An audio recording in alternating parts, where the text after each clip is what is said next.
I'm a tech enthusiast, like you might see. I love technology, so this is me with my FPV drone. So I've been working in virtual reality since 2016, have been dabbled a little bit with blockchain, and I'm currently working with Exxon Park in AI, which I'm very happy my team is here right now. So, I love tech by heart. I used to dabble as a small child with technology. I used to take things apart just for the gist of it, and trying to make them better, which most of the times failed. But the interest of it was super cool, and it always has been very satisfying to me. And today I'm going to introduce you a little bit to this world. I'm going to show you a little bit how we do things in tech and what barriers are being broken right now. So a little bit to explain what are barriers in technology. So we're not going to do that, but I don't know who of you know the Rogers Adaptation Innovation Curve. So I myself, as a very tech enthusiastic person, I'm oriented very much in the innovators and early innovators scene. So I love to pre-order tech, I love to get the first generation of something. It's just amazing to be the first one trying something out. Most of the other people are mainstream, which is early majority and late majority and laggards. So the idea behind it is the most people wait until there's a few reviews outside, might be the second generation outside, or even a friend comes by and actively promotes it to them, which would be me. So there is something called the chasm, which is right between the early adopter market and the mainstream market, which basically is a hindrance for most of the innovations happening. So a lot of technologies don't even get over this so-called chasm, or for today, our barrier. But there's a lot happening there. Even though some stuff might be close, most people don't hear of those things until they actually hit mainstream market. So today, I'm going to show you a few of the barriers that exist today and that we're around, and where we actually at with technology, since we're a lot further than most people know. So today, since technology is a very, very, very vast topic, we're going to be focusing a little bit about the augmented and virtual reality space, which has been like very hyped, and I think with the Apple Vision Pro coming next year, it might be a very interesting space. Once we start with VR, everybody thinks about the goggles. So let's start out with displays. First of all, I don't know who of you might remember this, but old school LCD displays and TFT displays, when you sat too far on the right or left side of the couch, well, bad time for you, you couldn't see a lot then. We've come a long way since then, and I think there is a little bit of appreciation to what quality we actually have right now. And I don't know who of you all remember 2012, the iPhone came out, Retina display, amazing. It's the next generation, we don't need anymore, it has the eyes resolution. Well, we learned since that time that the resolution of the eye is a lot different than resolution of a phone. So just because it's that size doesn't mean actually it's that usable for everything. And since then, we had our phones, we have approximately a feet away, which is fine for that pixel resolution, but we've moved the screens a lot closer. So actually this year, we have a screen with over 14,000 pixels per inch. So this is below 0.7 inches size. Crazy, unbelievable amount of pixels in there, which is basically used for VR glasses. And those are being used today, and with the Vision Pro coming out next year, there's going to be very, very big changes coming. With VR, hand in hand goes augmented reality. So augmented reality is the idea of overlaying virtual reality over the real world, holograms, having see-through displays. And I have a little bit of memory there too. I don't know who of you know this phone, very, very old, 2006. It had a transparent screen back in that time, which was more a gimmick than an actual usable thing. In light, you couldn't see anything literally on this phone. It was unusable. But since then, we actually have changed a lot in technology, how we're using AR. Instead of pass-through displays, we have something called waveguides. And what you see here is the first generation HoloLens, which by our standards is already 7 years old. So these glasses allowed for AR, augmented reality, actual experiences, and are being used in the current day and age in companies for different things, from working to training. And one of these, the waveguides displays, work very different, complicated, but they basically refract light from a real display. Next year, we're going to have like I already said a few times, the Vision Pro, which uses a completely different idea. So they use pass-through displays with high-definition cameras to display things on an inside display and make it seem like there's augmented reality. We're going to see what's happened to this space in the future, but for example, the Vision Pro has a pixel per inch distance of 4,000, so it's on the halfway step of what's actually possible right now. Once we want to see the real world in virtual reality, we also need to render it, which is kind of a weird concept. It's basically about having virtual objects that you have to somehow transfer into a display, and you have to see them. So some of you might know photogrammetry, which has been around for quite a few years. And photogrammetry has been developing a lot in the recent time. And we got something that's called neuroradiance fields. Very weird word. I won't go into detail too much, but basically it allows us, with a new rendering technique called Gaussian splatting, to create worlds that look like this, that look basically imperceivable to something from the real world and like a one-to-one copy. We're not 100% there yet, so using it in games is not possible or in experiences, but we're on the way to that. So this is just a glimpse. From visual representation, we're going to step over to bringing the virtual world into the real world. So 3D printing, I think some of you might have also known, layers by layers, we are already able to create objects in our own home, which I find mind-boggling as a child still buying Lego. I could now print them at home, actually. But this technique has been out for a few years now, and we've been developing it quite much further. So 3D printing houses has actually been very, very possible. And this year in Africa, we were printing new houses with being finished from top to bottom in under a month, which changes a lot about the carbon, the workload, and a lot about different things. From going big, we're also going very, very small. Organ transplants are currently being tested to be used 3D printed, so we might not need organ donors in the near future anymore. So 3D printing, touching stuff in the real world, cool. What if we have now a virtual object that we would like to touch? Well, earlier in the last years, we used a lot of glove technology to try and track our hands, because it's actually pretty complicated to have our visual representation even of our hands. But AI has gotten a lot better, and with it, object tracking as well.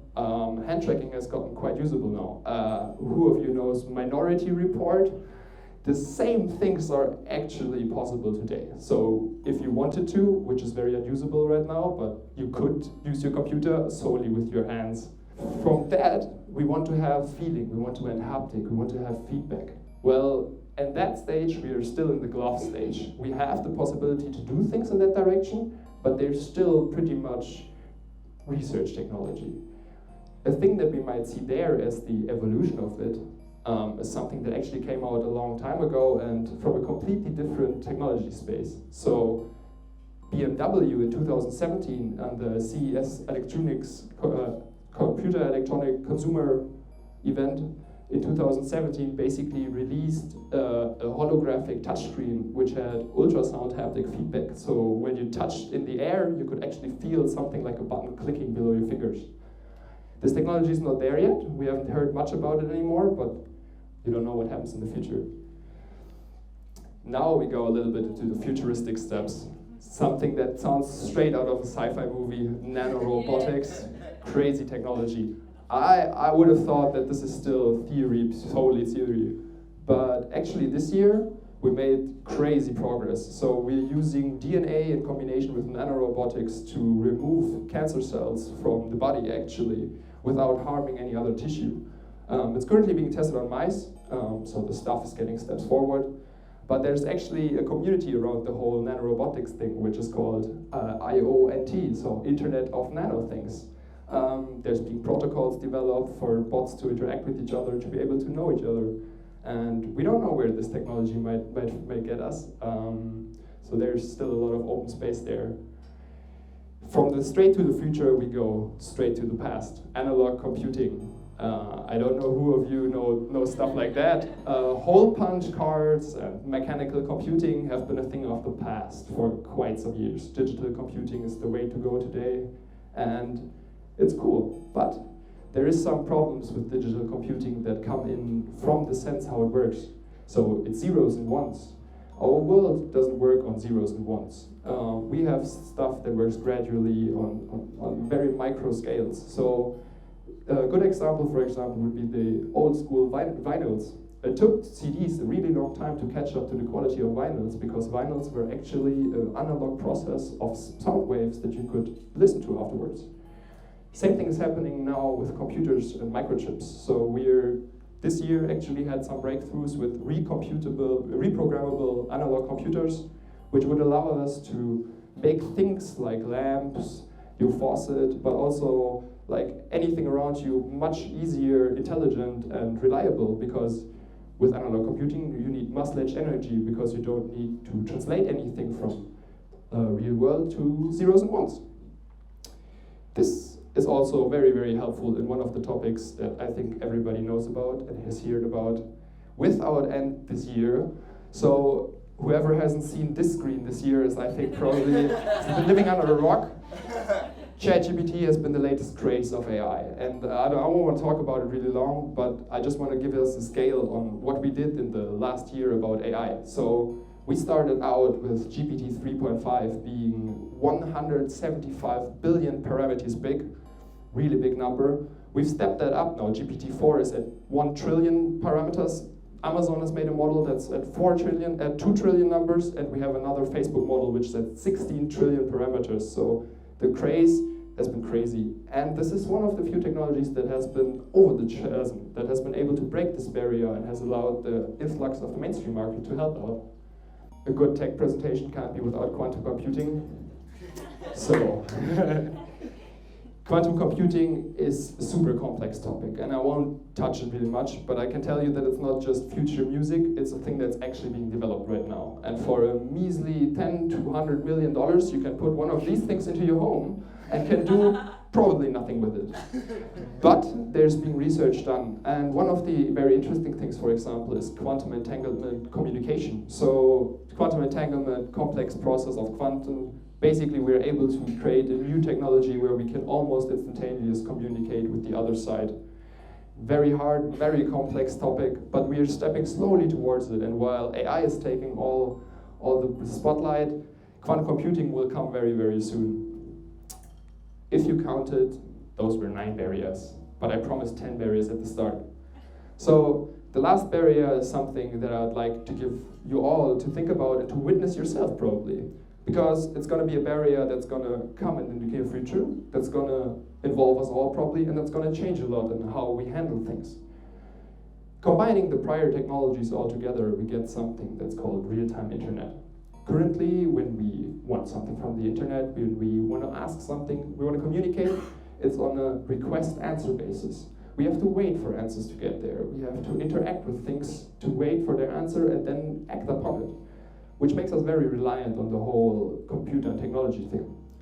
So the real-time internet would allow us to instantaneously communicate with objects in our surroundings. It would allow us to easier be connected with everything and easier have the advantages that technology should give us in the end.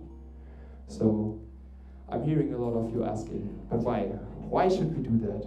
Why should we get close to technology? Aren't we already close enough? I'm seeing it less of a getting closer and rather than a catching up. Today, we are living in an age, if we want to or not, we are already technologically 100% involved. Our society is built on technology, if we want to or not, but we are the ones being locked out. And when I'm thinking about a future that's involved with technology, I don't think about cyberpunk, dark age, everybody hanging on their VR glasses. I'm thinking about something called solar park. I'm thinking about a future where, through the technology that we have available, we can finally put the effort and time into our environment and living with it together, while totally understanding what's happening around us. So, this has been 10 barriers that have been broken with technology, but I got a last message for you. So, you see this counter here. Every time this counter goes to 0, a new patent is being filed. Somebody is breaking or trying to break a technological barrier. Somebody is trying to do something where everybody else said, this is not possible, this doesn't make any sense. I would like you to think about your barriers. I would like to think about you and your own retina display, where you said, I won't go there, this is not interesting, I wouldn't like to do that, I can't do that. break your own barriers.